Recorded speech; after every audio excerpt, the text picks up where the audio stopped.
என்னாச்சு மாமா? என்ன நடந்தது? உடம்பெல்லாம் இப்படி அடிபட்டு இருக்கு. என்னாச்சு மாமா? ஒரே ரத்தமா வேற இருக்கு. ஐயோ. பாத்து மாமா. பாத்து. எப்படி மாமா அடிபட்டுச்சு? என்ன பிரச்சனை? இன்னைக்கு ஏன் பூஜை போட்டான்? அக்கா, அவர் எப்படி அடிபட்டு வந்திருக்காரு? நீ இப்படி பேசுற? அடி நீ ஏன் இப்படி பதற? உன் புருஷ லட்சணம் உனக்கு தெரியாது? குடிச்சிட்டு எவன்கிட்டயாவது வம்பு சண்டைக்கு போயிருப்பான். அவனுங்க நல்ல 4 மொத்து மொத்திருப்பானுங்க. என்ன நீங்க பேசி நிக்கிறீங்க? அவங்க என்னாச்சு ஏதாச்சும் பயந்து போய் கேக்குறாங்க. நீங்க அசால்ட்டா பேசி நிக்கிறீங்க. அட பாப்பா, இவனுக்கு தான் வேற வேலையே கிடையாது. எப்ப பாரு தண்ணி அடிக்கிறதும் சலம்பறதும் அலம்பறதும் அடி வாங்குறதுமே தொழிலா இருக்கு. ஒவ்வொரு தடவையும் எங்களால உச்சி கொட்டிட்டு இருக்க முடியாது. வெட்டி பையன், எப்ப பாரு வெட்டி. ஐயோ அக்கா, வாயை கொஞ்சம் மூடுறியா? ஓஹோ, புருஷனை பத்தி பேசுனதும் ரோஷம் பொத்துக்கிட்டு வருதோ? கொஞ்சம் பேசாம இருக்கா? என்னாச்சு? ஒரு சின்ன பிரச்சனை, கை கலப்பு ஆயிடுச்சான். ஒண்ணும் இல்ல, நீங்க ஒண்ணும் பயப்படாதீங்க. இப்ப எதுக்கு விசாரணை பண்ணிட்டு இருக்க? உள்ள கொண்டு போய் படுக்க வை. தெம்பானதுக்கு அப்புறம் அவனே கதை கதையா சொல்லுவான். இப்பதான் ஹாஸ்பிட்டல் கூட்டிட்டு போயிட்டு வந்தோம். இன்ஜெக்ஷன் போட்டுக்கிறாங்க. காலில் ஒரு டப்பா கூட்டிட்டு போனோம். பாத்துக்காங்க. எல்லாம் எங்களுக்கு தெரியும், நாங்க பாத்துக்கிறோம். கிளம்புங்க. வாயப்படுறா இதுக்கு பசங்க. வாடா. ஏன் வாய் பார்த்து நீ சர்டிபிகேட் தராதடா. உன் மேலே பாத்துட்டு போ. மெதுவா மெதுவா. வலிக்குதா மாமா? சரி, ஆர்த்தி எங்க? யார பத்தி கேக்குறான் பாத்தியா? அவதான் உனக்கு மேல சண்டிராணியாச்சே. நீ இந்த பக்கம் ஊர் சுத்த போனா அவ அந்த பக்கம் ஊர் சுத்த போயிடுறா. இந்த வீட்டுல தான் சிலதுங்களை தண்ணி தெளிச்சு விட்டுருக்காங்களே. இந்த பாரு, என்ன அவளை பத்தி பேசுனது உனக்கு பொத்துக்கிட்டு வந்துருச்சோ? அவதான் கேப்பாரு இல்லாம அலையறாளே. இஷ்டத்துக்கு போறா வரா. அவளதான் இங்க யாருமே கேக்குறது கிடையாது. நீ வாய் மூடு. என் பொண்டாட்டி பத்தி எனக்கு தெரியும். நீ எதுவும் சொல்ல வேணாம். இந்த மாதிரிலாம் பேசினா எனக்கு பிடிக்காது. இதை தவிர உனக்கு எதுவுமே பேச தெரியாதா? டேய், அவளுக்கு ரொம்ப ஜாலரா அடிக்காதடா. அடே கூட்டிட்டு போ. நீங்க வாங்க மாமா. பாத்து மாமா. கைய கால உடைச்சவனுங்க வாயை கிழிக்காம விட்டானுங்களே. இவன் இப்படி ஊரெல்லாம் அடி வாங்கிட்டு வந்து நிக்கிறான். அந்த சண்டிராணி எங்க போய் கூத்தடிக்கிறாளோ தெரியலையே.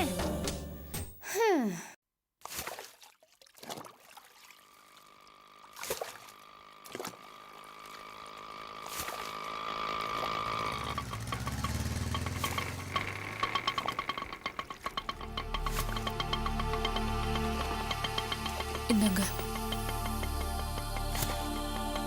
5 ரூபா சேஞ்ச் இல்லை மேடம். பரவாயில்ல. வாடி மகாராணி, ராத்திரி எல்லாம் எங்க போய் ஊர் சுத்திட்டு வர? என்ன ஒரு குடும்பத்துல உள்ள பொம்பளை ராத்திரி எல்லாம் வீட்டுக்கு வராம ஊர் சுத்திட்டு வந்தா ஏன் கேட்க மாட்டாங்களா? என்னமோ முறைக்கிற. எங்கடி போன? உங்ககிட்ட சொல்லணுங்கிற அவசியம் எனக்கு இல்ல. யார் கேட்கணுமோ கேட்கட்டும், அவங்க கிட்ட நான் சொல்லிக்கிறேன். அவசியம் இல்லையா? திமிர் பிடிச்சவளே, நில்லடி. நின்னு பதில் சொல்லிட்டு போடி. நீ பாட்டுக்கு போற.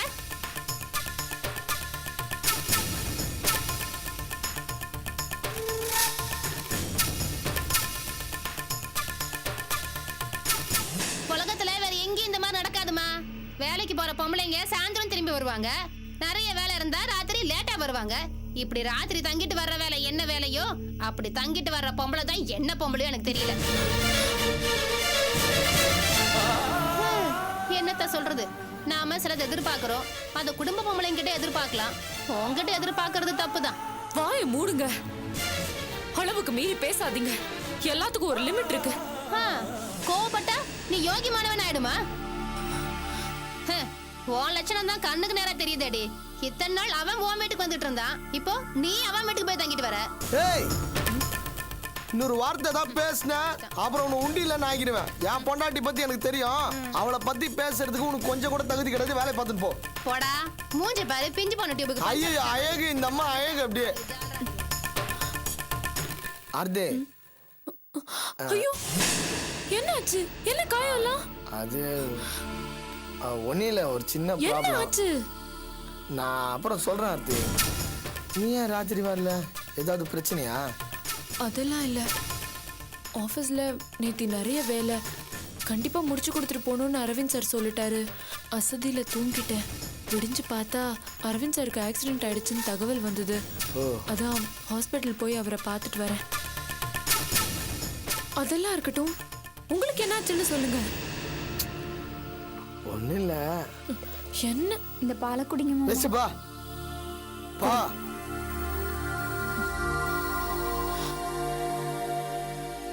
ஒன்னும் இல்ல ஆர்த்தி. அந்த ஃப்ராடு பையன் வருவான்னு லாட்ஜில் வெயிட் பண்ணி நின்றேன். வந்துருந்தா மடங்கியிருப்பேன். அந்த நாதாரி உஷாராயிடுச்சு. அவன் ஆளுங்களை அனுப்பி என்னை போட்டு குமரிட்டான். ஐயோ, என்ன ஏன் இந்த மாதிரி ரிஸ்கான வேலையெல்லாம் எடுக்கிறீங்க? உங்களுக்கு ஏதாவது ஒண்ணு கிடக்க ஒண்ணு ஆயிட்டா? நீ ஏன் ஆர்த்தி கவலைப்படுற? அவளாம் நமக்கு ஜுஜிபி மாதிரி. நீ வேணா பாரு, அந்த கம்நாட்டியை எப்படியாவது பிடிச்சி பணத்தை கைப்பற்றி அரவிந்த் கையில் எப்படியாவது கொடுத்துட்டேன்னு வையேன். அதுக்கப்புறம் நீ வேலைக்கு போவானால, கண்டவங்க எல்லாம் எதுக்கு பேச்சு வாங்கிக்கணும்? சரி, அதெல்லாம் இருக்கட்டும். முதல்ல இந்த பாலை குடிச்சிட்டு கிளம்புங்க. எங்க? ஹாஸ்பிட்டலுக்கு.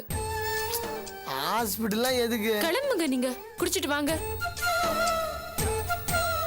சுடும் பார்த்து. ஆர்த்தி, நானும் ஆஸ்பத்திரிக்கு வரட்டுமா? இல்ல வேண்டாம், எதுக்கு? அதான் நான் போறேன்ல, நான் பாத்துக்கிறேன். நீ கொஞ்சம் சுடுகஞ்சி மட்டும் வைய. நாங்க போயிட்டு வந்துடுறோம். இந்த வாங்க போலாம். வரேன் சுந்தரி.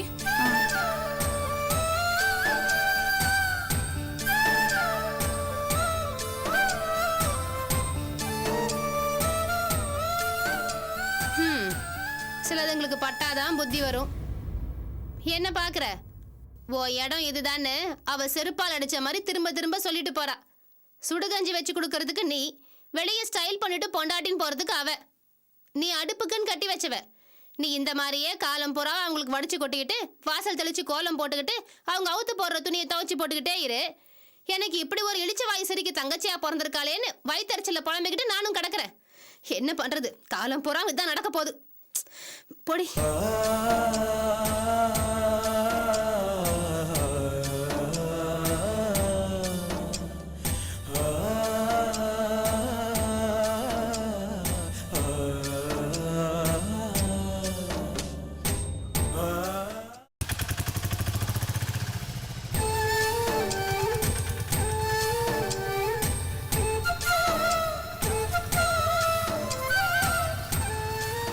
ஆர்த்தி, நான் ஒன்று சொல்லுவேன், நீ கோச்சிக்க மாட்டியா? சொல்லுங்க. லவ் பண்ணும்போது நம்ம எவ்வளோ பிரியமா இருந்தோம். அநியாயத்துக்கு நம்ம ரொம்ப தூரம் விலகி போயிட்டோம் ஆர்த்தி. இதுக்கு எல்லாத்துக்கும் காரணம் இருக்குன்னு தெரியுது. ஆனால் எதுவுமே மனசு ஒத்துக்க மாட்டேங்குது. நம்ம ஒரு சில விஷயங்களை ஒத்துக்கிட்டு தான் ஆகணும். நம்மளுக்குள்ள என்னென்னமோ நடந்து போச்சு. நடந்ததுக்கெல்லாம் நீங்களும் காரணம், நானும் காரணம். இப்ப நம்ம 2 பேருக்குள்ள இருக்க உறவு முன்ன விட ரொம்ப காம்ப்ளிகேட்டட் ஆயிடுச்சு. ஆனா நம்ம சுந்தரிய பத்தி யோசிச்சாகணும் இல்லையா? ஆர்த்தி, நான் சொல்றேன், என்னன்னு கோச்சிக்காத. என்னால சுந்தரி ஏத்துக்கவே முடியல. ப்ளீஸ் ஆர்த்தி, அப்படி பார்க்காத. உன் மனசுல என்ன நினைக்கிறேன்னு எனக்கு புரியுது. அது ஏதோ ஒரு சந்தர்ப்பத்தில் தப்பு நடந்து போச்சு. ஆனா என் மனசு அவளை ஏத்துக்க மாட்டேங்குது. மனசு பூரா நீதான் இருக்கிற ஆர்த்தி. முதல்ல இந்த மாதிரி பேசுறத நிறுத்துங்க. நம்ம 2 பேரும் எவ்வளவோ குழப்பமா நடந்திருக்கோம். நீங்களும் தப்பு பண்ணிருக்கீங்க, நானும் தப்பு பண்ணிருக்கேன். நாம 2 பேரும் செஞ்ச தப்புக்கு சுந்தரி மாட்டிட்டு அவஸ்தைப்பட்டு இருக்கா. அது பெரிய பாவம் இல்லையா? நீங்க அவகிட்ட தப்பா நடந்துக்கிட்டீங்க. அதுக்கு தாலியும் கட்டியாச்சு. ஆனா தாலி கட்டுறது மட்டுமே அதுக்கெல்லாம் தீர்வாயிடாது ராஜேஷ். அவளை நீங்க ஏத்துக்கணும். மனசார பொண்டாட்டியா ஏத்துக்கணும். அவளும் நம்மள மாதிரி மனுஷி தானே. அவ ஒண்ணு பொம்மை இல்லையே. இத பாருங்க, நம்மளுக்கு இருக்க ஆசை, காதல், எல்லா உணர்வுகளும் அவளுக்கும் இருக்கு. அதை நீங்க புரிஞ்சுக்கோங்க. அவளை நீங்க ஏத்துக்கணும். அவ மேல நீங்க காட்டுற கரிசனம் தான் நம்ம 2 பேருக்கும் நடுவுல இருக்கிற மனக்குறைய நீக்கும்னு நான் நம்புறேன். தயவு செஞ்சு நீங்க அவ மேல அன்பு காட்டணும் please.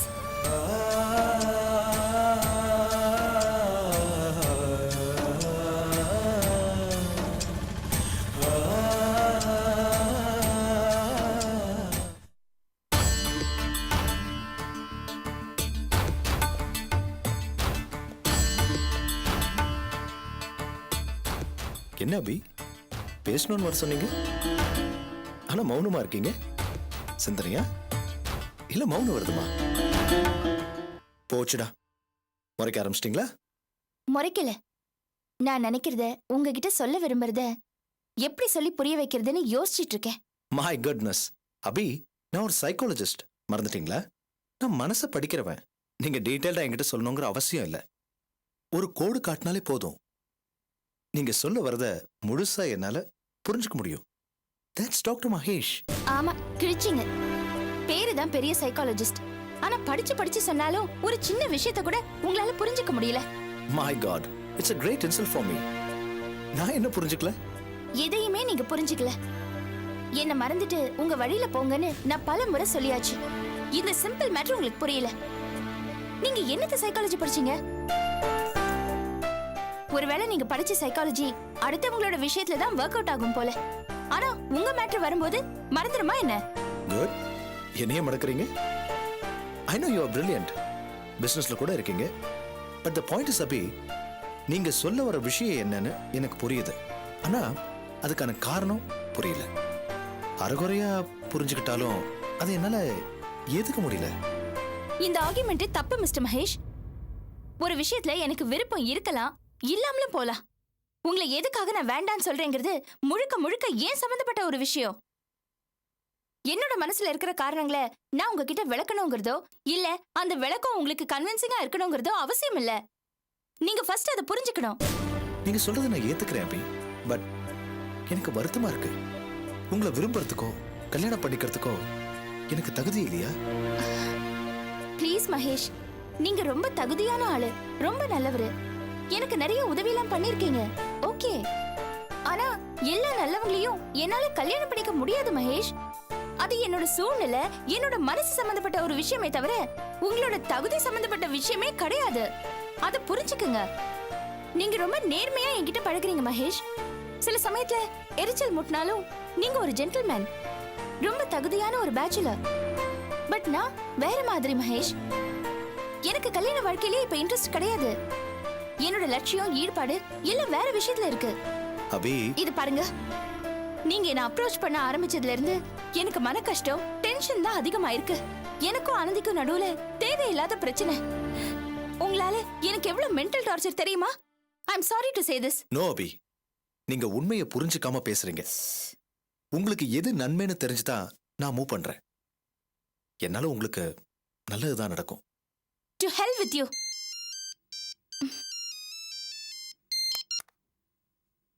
Hello Abhi, this is Rajamani Kandasamy. சொல்லுங்க மேடம். கொஞ்சம் ஆஃபீஸ்க்கு வர முடியுமா? என்ன விஷயம் மேடம்? நேர்ல வாமா சொல்றேன். வரேன் வரேன் மேடம். Thank you. ஓகே. ஏதாவது முக்கியமான போனா? That's none of your business. அபி, உண்மையை சொல்றேன், உங்களுக்கு நல்லதுதான் நடக்கும். நீங்க வேணா பாருங்க, இந்த ஃபோன் கால் ஒரு நல்ல செய்தியா தான் இருக்கும். Just shut up.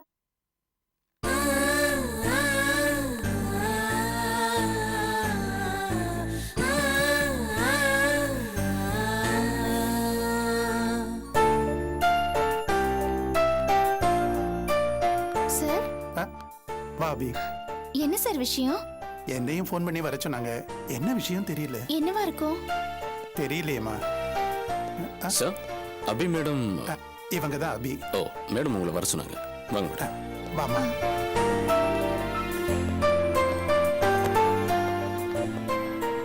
ப்ளீஸ். வாமா அபி.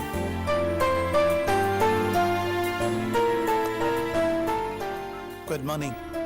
Good morning. வா அபி, Hello, madam. உட்காரு. உட்காருங்க சார். தேங்க்யூ. மேடம், நீங்க எங்களை வர சொன்னது ரொம்ப சர்ப்ரைசிங்கா இருந்துச்சு. ஆமா மேடம், அதே ஆச்சரியத்தோட தான் உங்க முன்னாடி நாங்க 2 பேரும் உட்காந்துருக்கோம். ஒரு முக்கியமான விஷயத்தை பத்தி சொல்லத்தான் நான் உங்களை இங்க வர சொன்னேன். இது உங்களுக்கு ரொம்ப சர்ப்ரைசிங்கா இருக்கும்னு எனக்கு தெரியும். ஆமா அபி, நான் ஒரு முக்கியமான முடிவு எடுத்திருக்கேன். யாரையும் கலந்துக்காம போர்ட் மீட்டிங் அது இதுன்னு எல்லா கார்ப்பரேட் ஃபார்மாலிட்டிஸையும் ஒரு ஓரமா ஒதுக்கி வச்சுட்டு என்னோட அறிவையும் உள்ளுணர்வையும் மட்டும் மதிச்சு ஒரு விஷயத்தை பத்தி யோசிச்சேன். இந்த மாதிரி நான் யோசிக்கிறதும் முடிவெடுக்கிறதும் ரொம்ப அபூர்வம். இப்ப அது நடந்திருக்கு.